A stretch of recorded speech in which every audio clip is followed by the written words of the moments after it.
నా ప్రియ జేడీఎస్ మిత్రులారా, ఈరోజు దేవుని సందేశం. తిండి కొరకు మనిషి ఉన్నాడా? మనిషి కొరకు తిండి ఉందా? తిండి కొరకు మనిషి ఉండాలా? మనిషి కొరకు తిండి ఉండాలా? పరిశీలన చేద్దాం బైబిల్ గ్రంథం నుండి.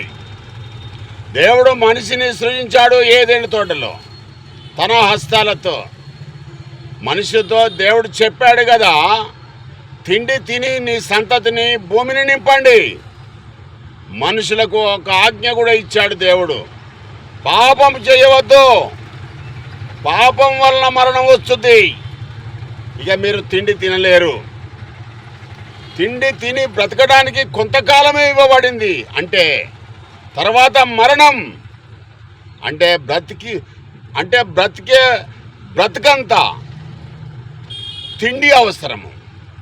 బ్రతికిన కాలము తిండి తింటూ కలగజేసిన దేవునికి ఇష్టడుగా బ్రతికితే, చనిపోయిన తర్వాత జీవితం తిండి తింటూ పాపంతో జీవిస్తే మరణం తర్వాత నిత్య నరకం.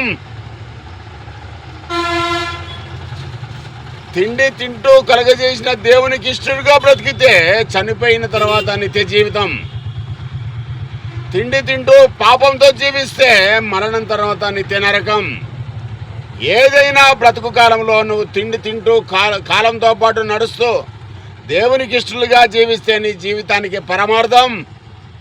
దేవుడు మంచి వారి మీదను చెడ్డవారి మీదను తన యొక్క సూర్యుడిని, తన యొక్క వర్షాన్ని కురిపిస్తున్నాడు, ప్రకాశింపజేస్తున్నాడు.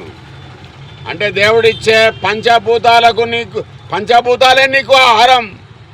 నీవు చెడ్డగా బ్రతికితే వాటి నుండి నిన్ను దూరం చేస్తాడు అని అర్థం. నీతిమంతులు దేవుని రాజ్యాన్ని స్వతంత్రించుకుంటారు అని బైబిల్ గ్రంథం స్పష్టంగా తెలియజేస్తా ఉన్నది.